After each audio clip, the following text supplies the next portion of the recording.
My exec team and I saw our role as finding the 21st century embodiment of something that had been in our business since the 1800s.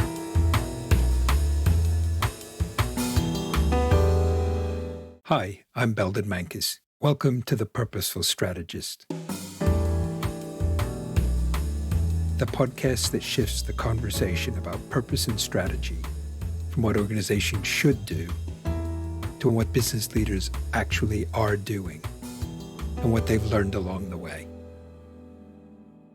My guest today is Peter Burrows, CEO of the Cambridge Building Society, an independent mutual society that provides mortgages for home buyers and interest-paying accounts for savers. Peter was my very first guest on The Purposeful Strategist, so very glad to have him back. The organization says its purpose is to help people have a home, something it's been doing since 1850. Back when Peter and I first spoke, the organization was planning to break out of its historical Cambridge stronghold and become more of a national business. So interested to sort of hear how that's going. But equally, 23 was a really remarkable year for the Building Society, earned a record profit before tax of £20.5 million with customer satisfaction scores of 95%. That 95% is one I'm definitely going to want to hear more about. Very interested to hear how following a purposeful strategy helped in achieving that. So Peter, welcome back to the Purposeful Strategist. Hello. Good to see you again, Belden. Likewise. Well, congratulations on a really impressive year. Interested to hear, how did the organization's purpose help you do it? I think the answer is really everything and nothing. I think our purpose gives us an alignment of thinking and also an alignment of culture, actually, that goes right through the organization. But it isn't so much a question of what shall we do. It guides us in why we do things, and importantly, in the way we think about going about things. It's a bit like the Force in the Star Wars movies. It's this thing that's kind of invisibly all around us as we go about our business, but it keeps us all aligned, keeps us all pushing in the same direction, and everything kind of magically comes together at the end. At least that's the theory, and it seems to be working pretty well for us at the moment. Was there a moment or maybe a specific decision or a trade-off you were facing where referring to the purpose helped you find the right way through? Could you take us through an example? We're a retail business, and for a few years now, we've been in the process of refurbishing our branch and store network. We've done most of our sites, but a few remain, and inevitably the trickier ones remain. Our purpose made us think about that task as much more than just refurbishing retail premises. So we now have some really ambitious plans to redevelop some of our locations beyond just a place to do business.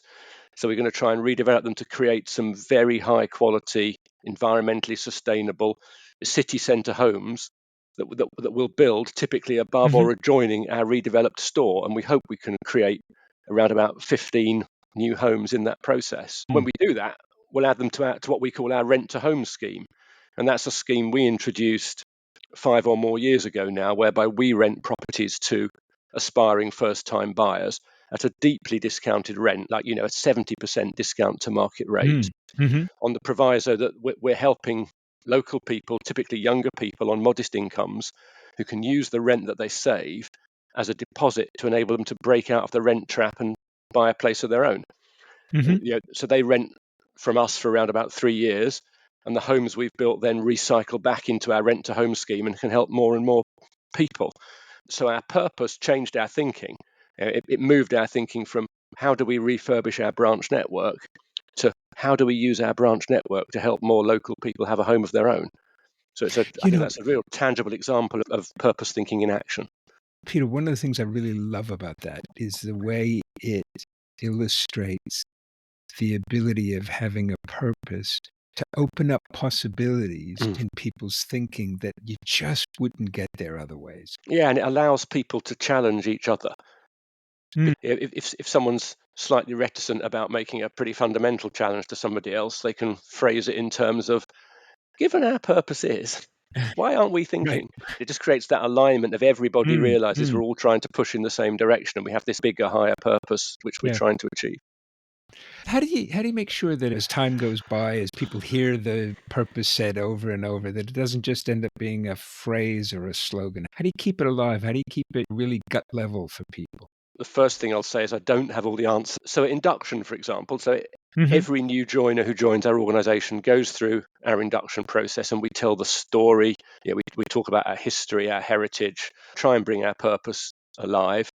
And I meet personally with every new joiner, either individually or in small groups, just to talk generally and openly about who we are, and what we're trying to achieve. And then we try and reinforce that as we go along. So, for example, now that COVID restrictions are gone, we've introduced an annual face-to-face conference for everybody. So we shut up shop completely one weekday afternoon. We tell our customers in advance, sorry, not open Tuesday afternoon or whatever. And we can all come together and bond as a business around why we exist and where we're trying to get to. We've been on our purpose journey now for 5 or so years. In fact, it was a journey started by my predecessor shortly before I became CEO, but one which I enthusiastically took on. We can't recreate the experience and the learning from that journey, for everyone. The new joiners haven't seen, how the people and culture metrics has shifted, how customer service scores have grown, how profitability has increased, Yeah. and how we've now got a much sharper emphasis on our community impact. It's really hard to impart that context to a new joiner, to bring it alive so they can feel it and so they can touch it when they haven't actually been part of the journey. That's hard. We try as hard as we can, but we're also conscious that it's really difficult to do, because if you haven't been on the journey and discovered it for yourself, it's not just Yeah. something you can give to somebody on a slide.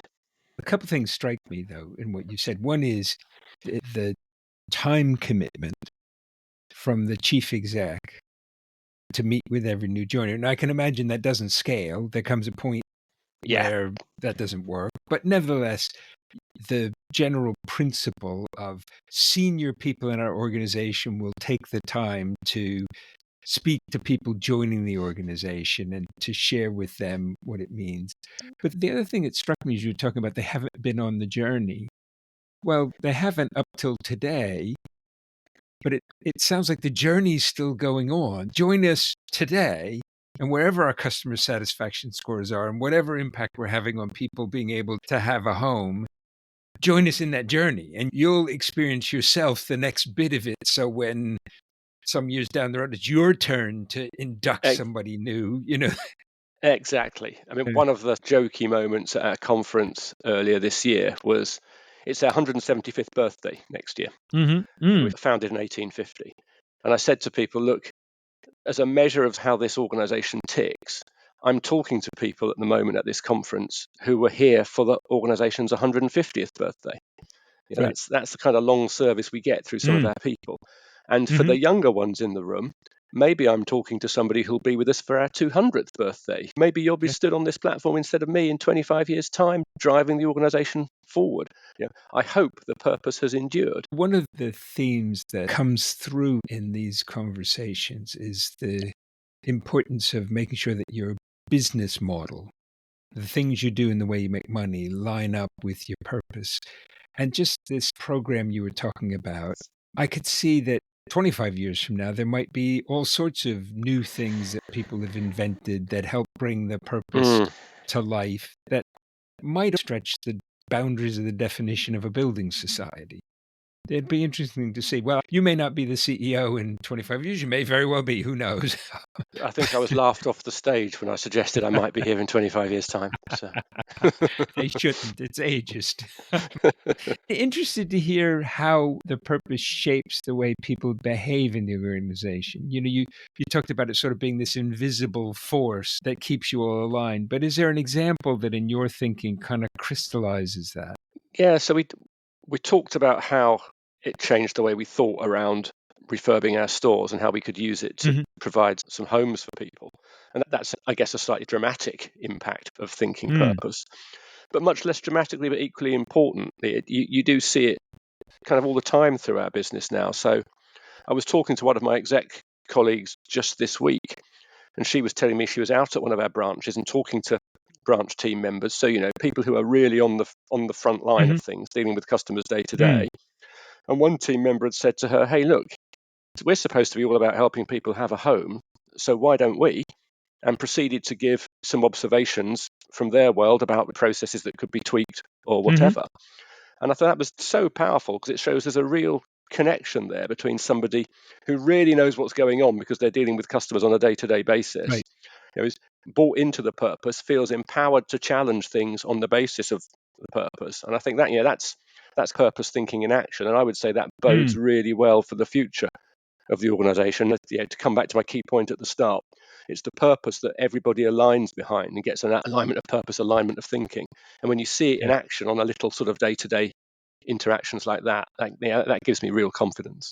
Mm-hmm. When we talked before, you said that purpose drives strategy and that the strategy was to be thriving, independent, mutual business. How does that tie back to the purpose? We talk about wanting to be a thriving, independent, mutual business. You're right. That's one of our key phrases.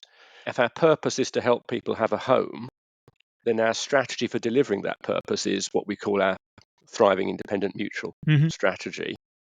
And I guess just to bring that alive, if I start with what we mean by being a mutual business, it's for us that's not really a legal structure point. Again, it's a state of mind. We're a mutual business with a social purpose, and we're driven by a desire to make a difference to people's lives. Whether that's through products and services we offer, or the work we do to tackle homes and housing challenges throughout our local community.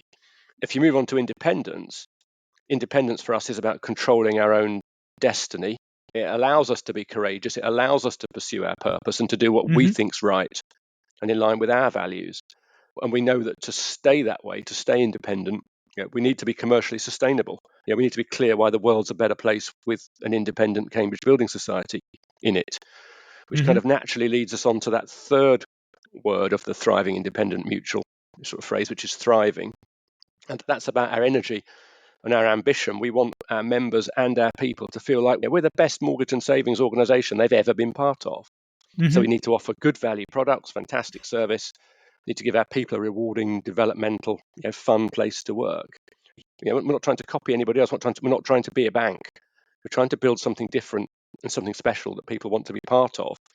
And hopefully, if you get those three things together, if you find the sweet spot in the middle of being a thriving, independent, mutual business, that enables us to deliver our purpose, not just 1 year, but enables us to have a sustainable business model that will deliver the purpose going forward. So, in a nutshell, that's what we're all about. When we spoke last year, the ambition was to expand beyond Cambridge, become more of a national business. Is that still where you're headed? How's that going?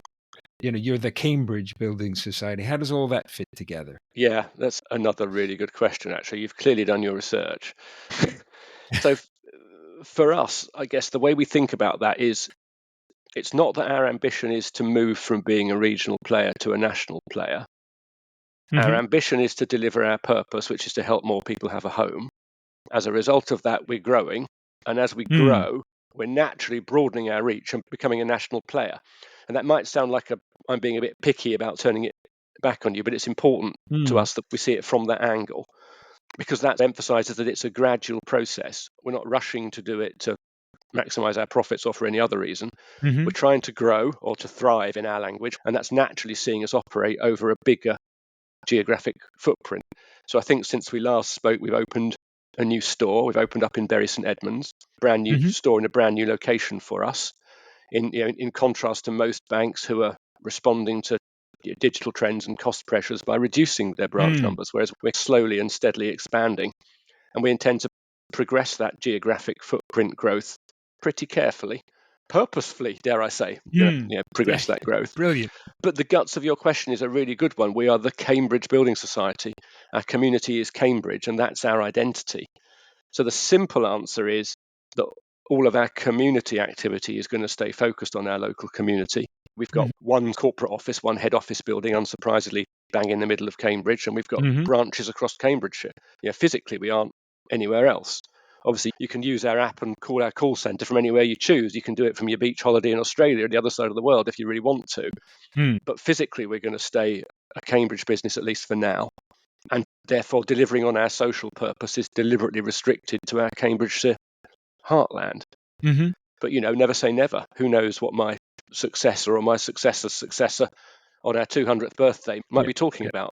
But for now, that's how we're managing it. And so you mentioned Bury St Edmunds. For anybody who's listening, whose UK geography might not be 100%, is that sort of an edging out it's from not Cambridge? Too far away. Yes, exactly. Okay. It's just a gradual edging out of our sort of Cambridge home. So we start being 15, 20, 25, 30 miles radius, and we just grow and grow gradually over the years. And Cambridge is a very attractive place to live, Hmm. and one in which there's enormous pressure on housing. Not a lot of new housing being built. Lots of people want to live there, particularly, I think, post-COVID, maybe even more so.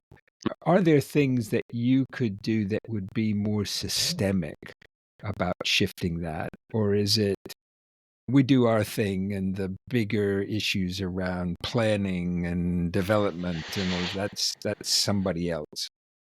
We're engaged with a number of Cambridge-focused organisations, from councils to other business organisations, discussing generally the Cambridge economy, the future of Mm, Cambridge. We do see our role as contributing to that, and we make some of our people freely available to work on various different projects, mm, etc. But yeah, I mean, Cambridge as a place has gone from strength to strength. It's been economically hugely successful in mm, recent years, and a lot of that positivity creates business challenges. So the war for talent is a cliche, but you really feel that. And we're also within striking distance of London, and particularly mm. in a post-COVID world where, Yeah. whereas say 5 years ago, someone might not fancy a 5-day a week commute into London from Cambridge. Now, if it's only Hmm. a day or two, that's a different proposition. Yeah.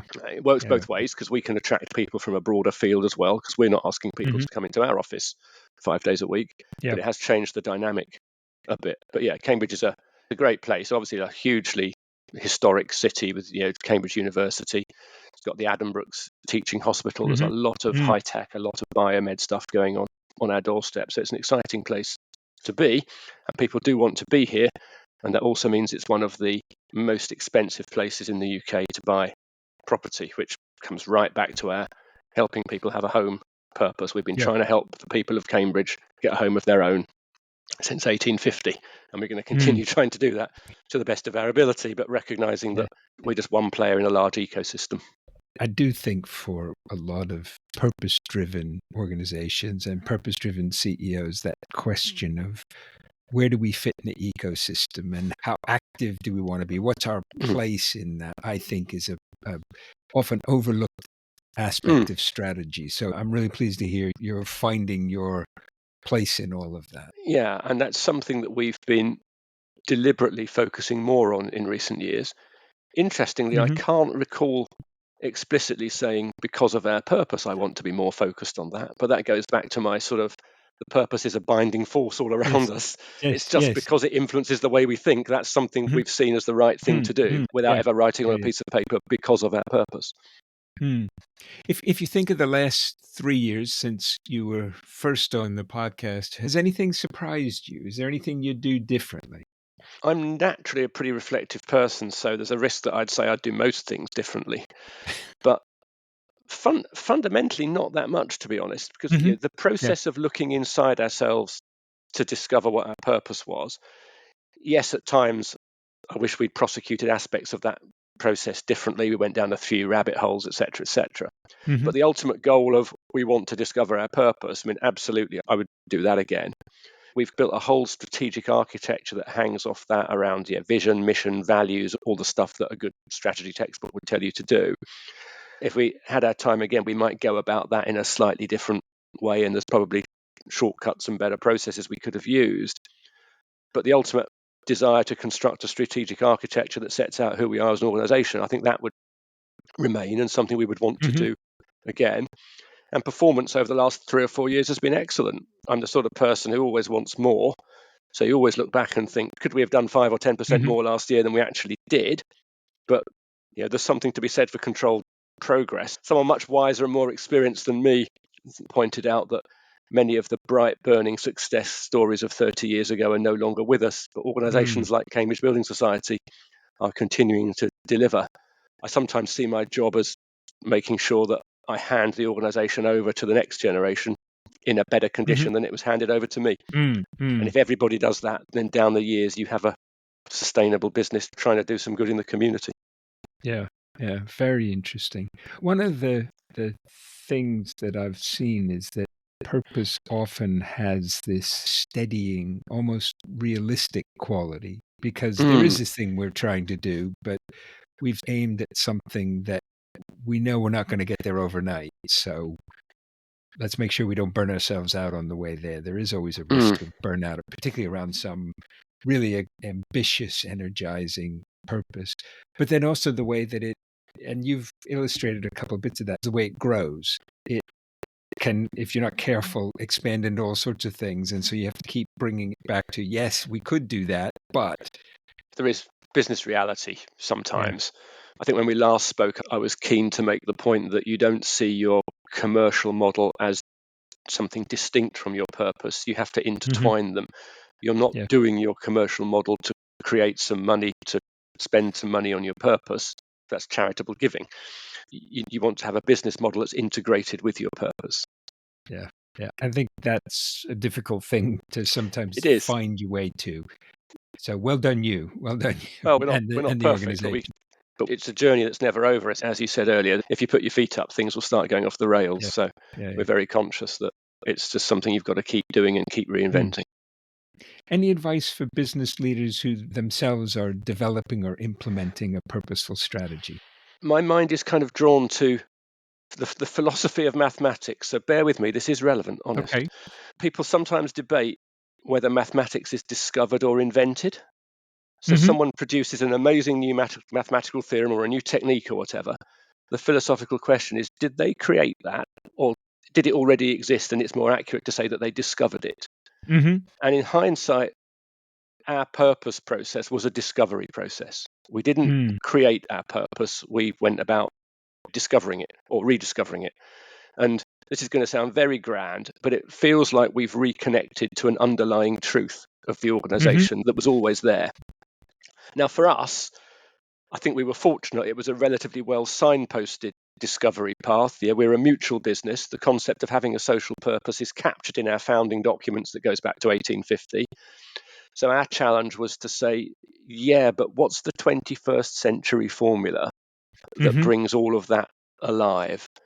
So I suppose to try and answer your question directly, a key piece of advice I'd have is that as CEO, for once, when it comes to purpose, you're very often better off not trying to impose your brilliant ideas top down onto a business, but you're trying to discover the underlying purpose Mm. of the business and bring it out into the sunlight, which is a bit counterintuitive to how CEOs sometimes have to operate.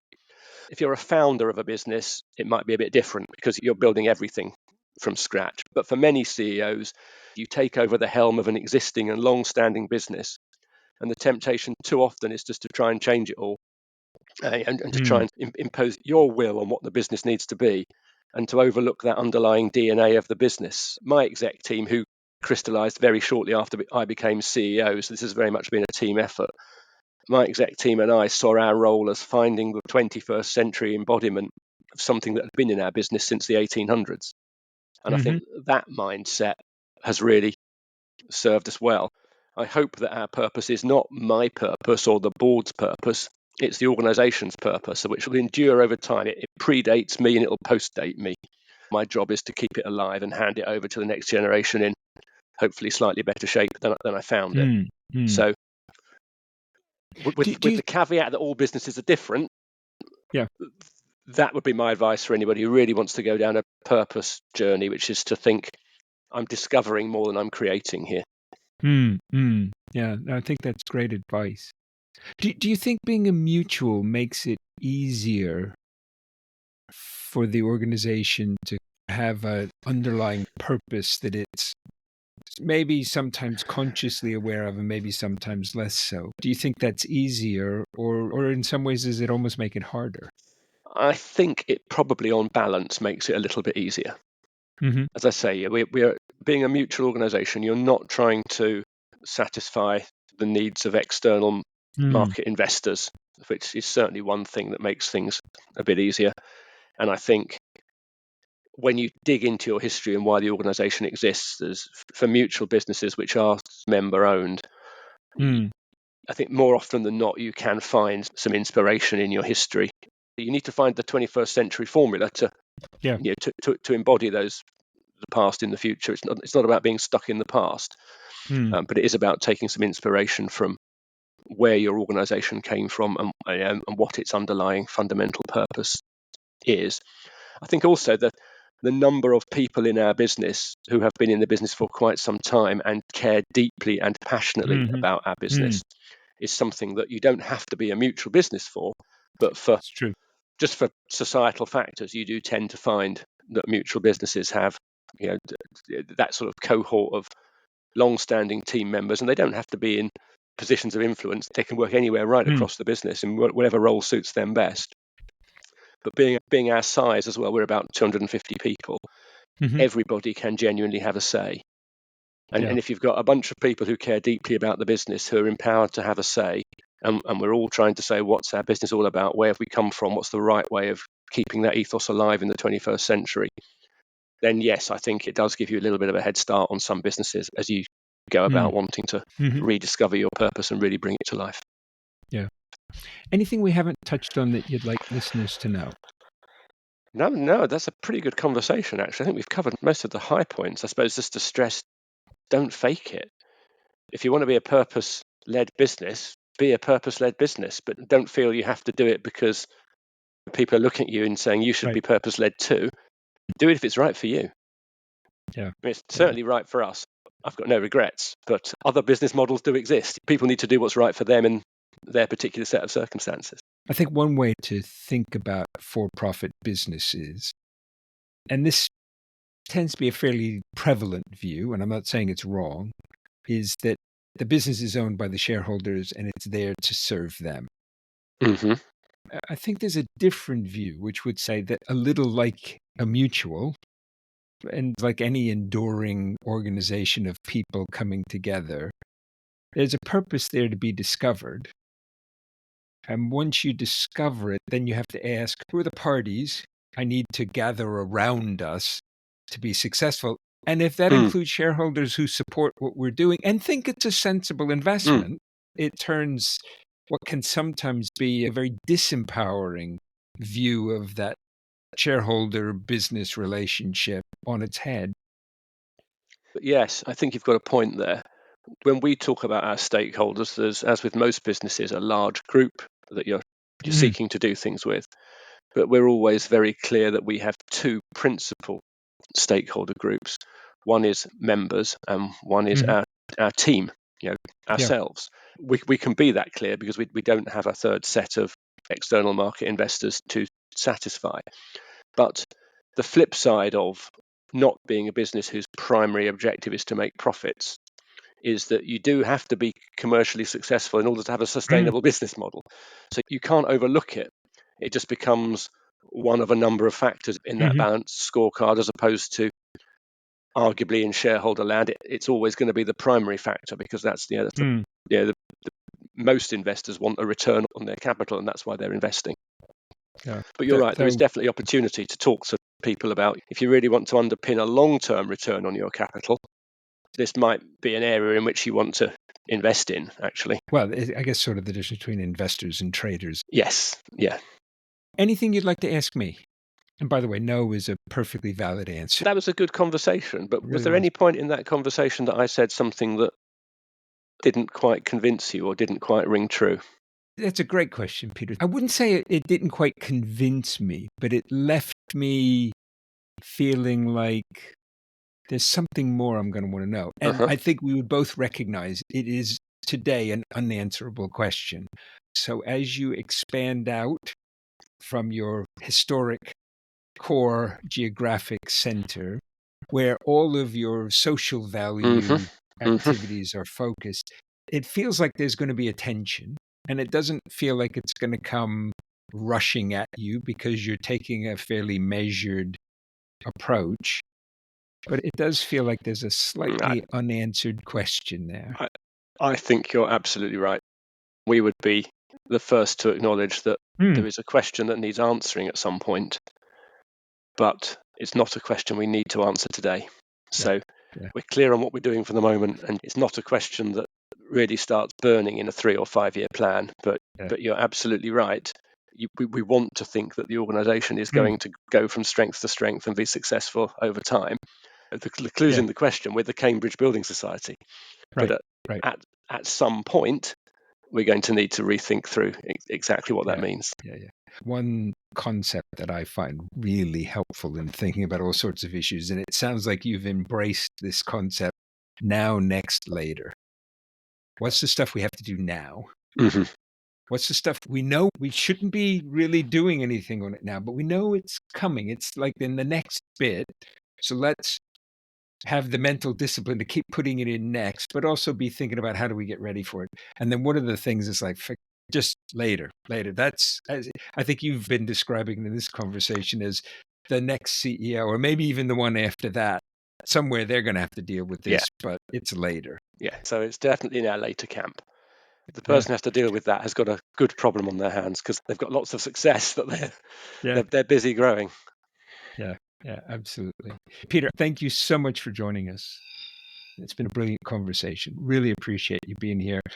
And I would love to have you back again sometime in a few years.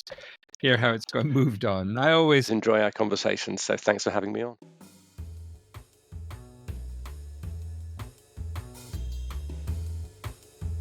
Thank you for joining us for this episode of The Purposeful Strategist.